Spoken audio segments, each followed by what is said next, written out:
నమస్తే వ్యూయర్స్, నేను Sahasra. Welcome to our channel.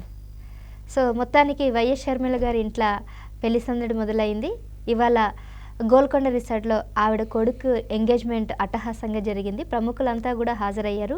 సినీ ప్రముఖులతో పాటు రాజకీయ ప్రముఖులు కూడా వచ్చారు. అయితే ఇక్కడ ముఖ్యంగా మనం మాట్లాడుకోవాల్సింది అన్న అయినటువంటి సీఎం జగన్మోహన్ రెడ్డి కూడా హాజరయ్యారు. మరి అక్కడ కొన్ని అనివార్య సన్నివేశాలు కూడా జరిగాయని అంటున్నారు. అసలు ఏంటి అనే అంశం మీద ఇవాళ మనతో పాటు ఉన్నారు ప్రముఖ సీనియర్ జర్నలిస్ట్ హేమసుందర్ గారు. వారిని అడిగి తెలుసుకుందాం. నమస్తే సార్. సో పెళ్లికి అయితే అందరినీ ఆహ్వానించారు. వైఎస్ షర్మిల గారు ఇటు తెలంగాణలో ఉన్నటువంటి రాజకీయ నాయకులకు కానీ లేదంటే ఏపీలో ఉన్న రాజకీయ నాయకులందరికీ కూడా ఆహ్వాన పత్రిక అందింది. అందులో భాగంగా వాళ్ళ అన్నకు కూడా వెళ్ళింది. వాళ్ళిద్దరికైతే మాటలు లేవని అయితే తెలుసు, బట్ స్టిల్ అయితే పేరుకైతే పిలిచారు. ఆయన కూడా వెళ్ళడం అయితే జరిగింది. కానీ వెళ్ళినా కూడా ఏదో మనస్ఫూర్తిగా వెళ్ళినట్టు కాకుండా అక్కడ ఆ ఎంగేజ్మెంట్లో అంతా సుముఖంగా కూడా కలిసినట్టు కూడా లేదు అని అంటున్నారు. ఏం జరిగిందంటారు అసలు? మీ పిల్లలు ఇంటర్మీడియట్ మరియు ఎంసెట్ చదువుతూ సబ్జెక్ట్స్ లో కన్ఫ్యూజ్ అవుతున్నారా? కాన్ఫిడెన్స్ లెవెల్ తక్కువగా ఉందా?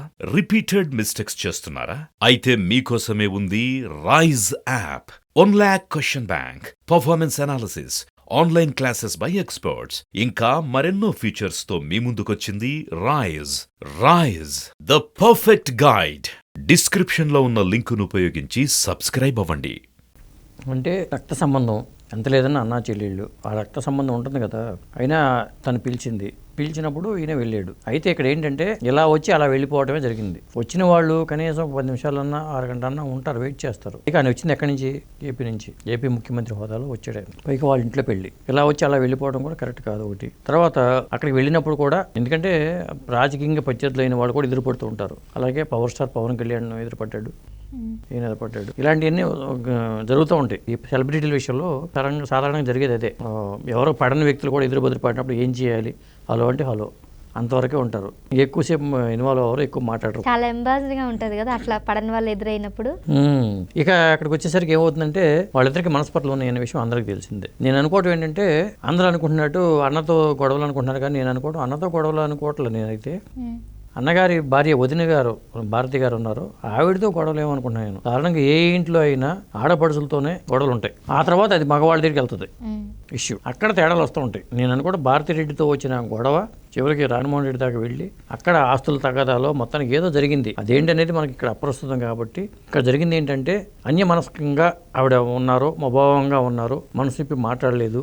ఇలాంటి వార్తలు అయితే బయటకు వస్తున్నాయి. అది వాస్తవమే. ఎందుకంటే ఇలా వెళ్ళి అలా రావటమే కనిపిస్తుంది. ఏదో వచ్చాం కదా, జనం కోసం వచ్చినట్టుగా ఉంది, కానీ ఆయన చెల్లెల కోసం వచ్చినట్టుగా అనిపించలేదు. ఒకటి వాళ్ళ అమ్మగారితో కాసేపు మాట్లాడాడు ఆయన.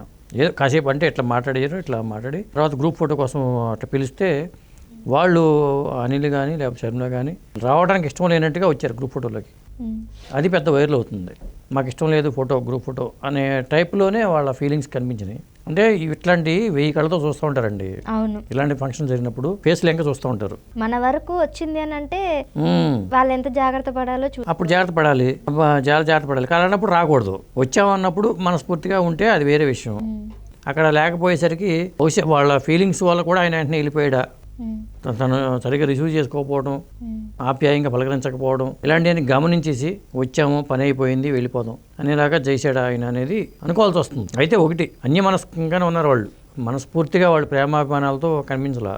అదైతే అందరూ గమనించారు. అయితే ఇప్పుడు ఎవరెవరు వచ్చారు సార్ ప్రముఖులంతా కూడా ఇక్కడికి? దాదాపు పిలిచిన వాళ్ళు చాలా మంది ప్రముఖులంతా వచ్చారు.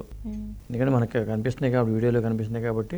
ఎంగేజ్మెంట్ కార్యక్రమమే. పెళ్లికైతే ఇంకా దాదాపు అందరూ వెళ్తారు. ఇంకోటి ఏంటంటే రేపు 22 జరిగిన అయోధ్య హడావిడిలో కొంత వెళ్ళి అక్కడికి వెళ్ళి దీంట్లో ఉన్నారు కొంతమంది.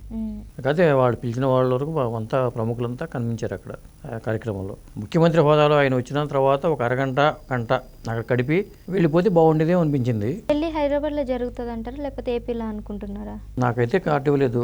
కార్డు ఇస్తే నేను చెప్పగలను. అంటే జస్ట్ ఇప్పుడు అంటే ఆవిడ ఇక్కడ ఉన్నా కానీ ఇప్పుడు కాంగ్రెస్ అధ్యక్షురాలుగా ఏపీకి అయితే ఎన్నికయ్యారు కదా, బహుశా అప్పుడు పెళ్ళప్పుడు మనం మాట్లాడుకుందాం. ఇప్పుడు ఎంగేజ్మెంట్ కార్యక్రమం కాబట్టి ఎంగేజ్మెంట్ గురించి మాట్లాడుకుందాం. అప్పుడు పెళ్లి ఎట్టక త్వరలో జరగబోతుంది కాబట్టి మనం ఆ పెళ్లి కార్యక్రమాల్లో ఎవరు వస్తున్నారు, ఏంటి, ఎక్కడ జరిగింది, ఎలాంటి చీర కట్టారు, చీర ఖరీదు ఎంత, ఎన్ని రకాల వంటలు చేశారు, ఇవాళ మాట్లాడుకోవచ్చు. అక్కడ ఏ రకమైన భోజనం పెట్టారు గోల్కొండ రిసార్ట్స్లో, మీకు ఐడియా ఉందా? గోల్కొండ రిసార్ట్స్లో అంటే గోల్కొండ రిసార్ట్స్ గండిపేటలో ఉంటుంది. ఆ గండిపేటలో చాలా వరకు పెళ్ళిళ్ళు కూడా జరుగుతూ ఉంటాయి. పెళ్ళిళ్ళు జరుగుతూ ఉంటాయి, ఇంకా సంగీతోత్సవాలు జరుగుతూ ఉంటాయి, పెళ్ళిళ్ళు చేసిన సంగీత కార్యక్రమాలు జరుగుతూ ఉంటాయి, ఇట్లా పెట్టుకుంటూ ఉంటారు. మరి వీళ్ళు పెద్ద స్థాయిలో కాబట్టి ఆ స్థాయిలోనే ఉంటుంది ఖర్చు అక్కడ. అలా పెట్టుకుంటే ఎంత పిండి కొద్ది రొట్టె అంటారు కాబట్టి వాళ్ళు పెద్ద స్థాయిలో కూడా పెద్ద స్థాయిలో చేసి ఉంటారు. పెళ్లి విషయంలో కూడా అలాగే చేస్తారు. ఎందుకంటే ఒకళ్ళు తన కోడలు శర్మ గారి కోడలు చౌదరి అట్లూరి వాళ్ళు, మరి వాళ్ళు కూడా మంచి సౌండ్ పార్టీ కాబట్టి ధనవంతులే కాబట్టి ఖచ్చితంగా అటు కమ్మ సామాజిక వర్గం నుంచి అటు రెడ్డి సామాజిక వర్గం నుంచి అందరూ అక్కడ ఒకటి అవుతారు. జనాలే ఓటర్లోనే మా క్యాస్ట్ మా నాయకుడు అనుకుంటారు కాబట్టి అక్కడ అందరూ ఒకటే. మొత్తానికి అలా అయితే జరిగింది. పెళ్ళి ఇంకెలా జరగబోతుందో అనేది తెలియాల్సి ఉంది. సో పెళ్ళికి వచ్చిన అంటే ఎంగేజ్మెంట్కి వచ్చిన వాళ్ళంతా కూడా పెళ్ళికి కూడా వస్తారా రారా అనేది కూడా చూడాలి. ఎందుకంటే ఆల్రెడీ ఎంగేజ్మెంట్కి అన్న వచ్చాడు కాబట్టి అంత సుముఖంగా లేకుండా కొద్దిగా వచ్చి రానట్టుగా వచ్చి వెళ్ళిపోయాడు కాబట్టి మరి పెళ్ళికి వస్తాడా రారా అనేది కూడా తెలియాలి. Thank you sir.